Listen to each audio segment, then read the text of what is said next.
Anda kembali menyaksikan Bicara Makassar Bicara. Kami akan lanjut kembali berbincang bersama Pak Hilman Pujana, Kepala Kantor Wilayah 6 KPPU Makassar.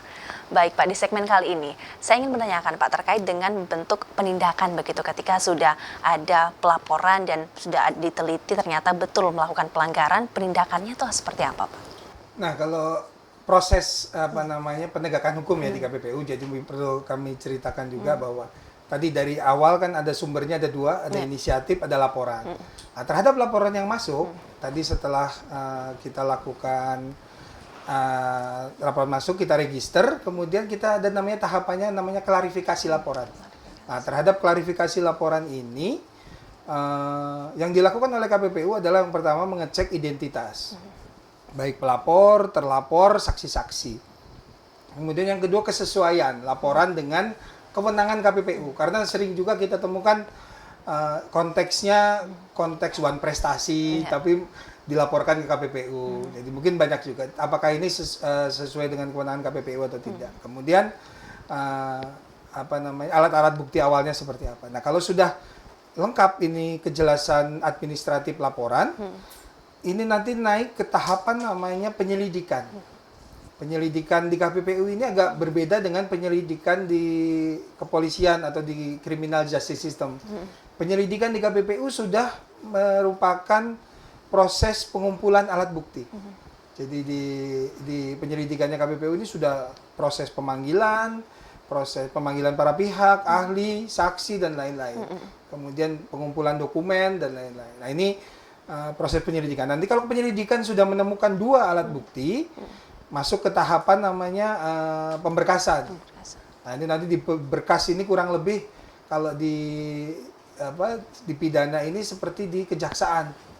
Jadi dicek lagi alat-alat bukti yang sudah dikumpulkan tim penyelidikan tadi, kemudian ditentukan apakah ini nanti dikembalikan lagi ke penyelidikan atau sudah lengkap. Nah, kalau memang sudah lengkap, nanti ada namanya tahapan pelaporan. Pelaporan ini dari kami sekretariat.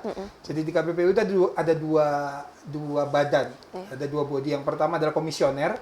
Ini jumlahnya 9 yang dipilih melalui proses pansel, kemudian fit proper di DPR dan dilantik oleh Pak Presiden.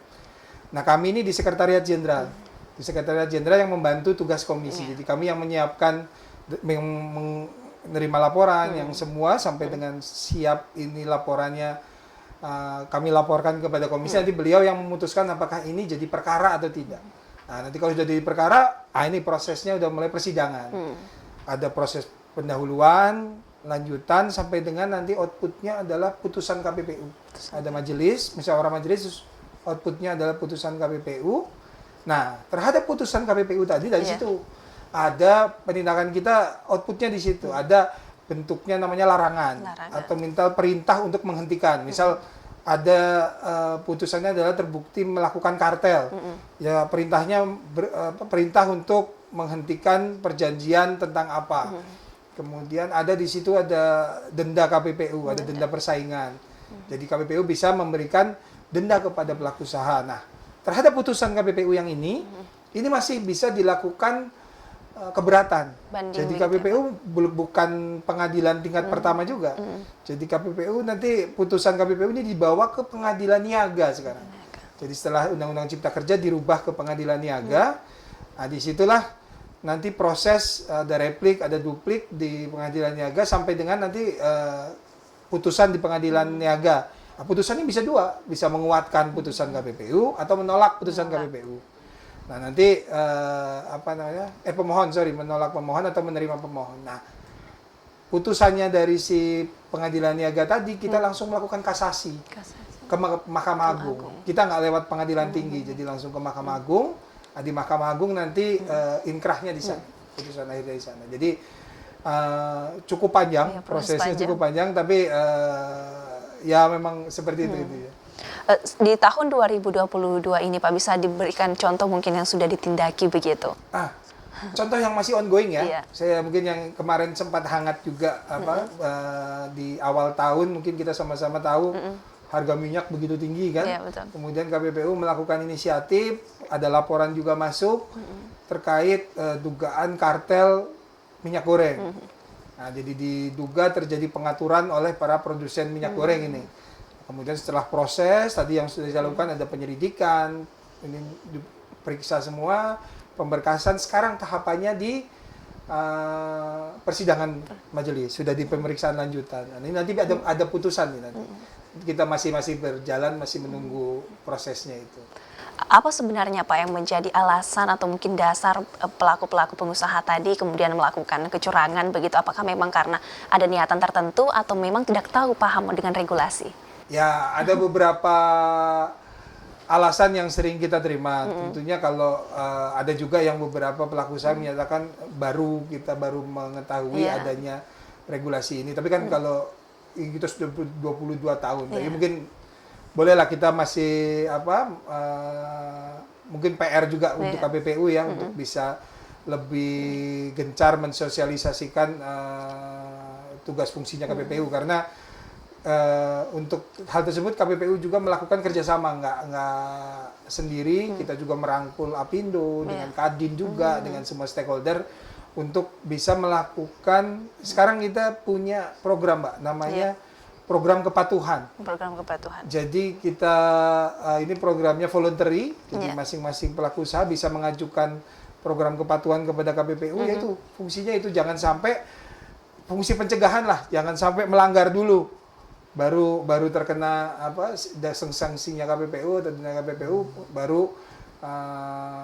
baru sadar yang seperti ini nggak boleh, yang seperti itu nggak boleh.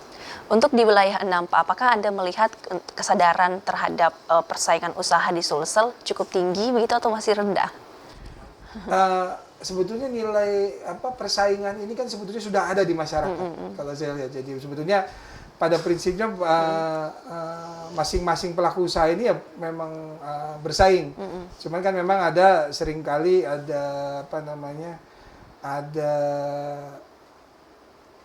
proses dalam artian daripada kita berdarah-darah lebih baik kita saling atur saja. Nah, ini yang proses-proses seperti itu. Tapi so far sih kalau kita melihat di Kanwil 6 masih yang terkait dengan tadi yang persekongkolan tender yang masih banyak yang kita terima laporannya.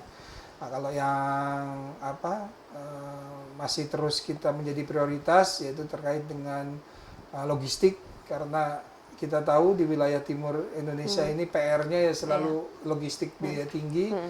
Ini yang tentunya kami juga bersama instansi lain juga nggak henti-hentinya untuk terkait dengan logistik ini. Tadi sempat Anda menyinggung Pak terkait kepatuhan persaingan usaha. Program ini bisa Anda jelaskan pengaruhnya begitu kepada pengusaha dan perusahaan, manfaatnya akan seperti apa? Oke. Nah, program kepatuhan ini bisa tentunya sangat bermanfaat bagi pelaku usaha. Yang pertama, tentunya untuk nama baik pelaku usaha itu sendiri. Jadi apalagi yang perusahaan TBK ya. Ini kan tentunya mereka perlu memproving pemilik saham bahwa mereka comply terhadap persaingan. Yang kedua, terhindar dari permasalahan persaingan usaha. Kan lebih baik mencegah daripada mengobati. Jadi lebih baik mereka tahu dulu yang kayak gini nggak boleh, yang nggak kayak gini boleh atau tidak, daripada sudah jalan, sudah melanggar baru di stop gitu kan. Nggak itu. Jadi kita memang upaya preventif ini yang kita gaungkan untuk yang terkait kepatuhan. Kemudian yang ketiga ya si perusahaan ini jadi firm kepada ke semua staff-staffnya bahwa yang boleh dan yang tidak dalam melaksanakan interaksi dengan pelaku usaha di luar. Jadi pada dasarnya adalah untuk terbentuknya kesempatan yang sama begitu ya Pak ya bagi seluruh sektor usaha. Begitu, kami akan lanjutkan kembali pada segmen selanjutnya. Pemirsa dan pendengar, segmen selanjutnya kami akan membahas nih seputar bagaimana perlindungan dan juga pengawasan khususnya di sektor UMKM. Kami akan lanjutkan usai jeda.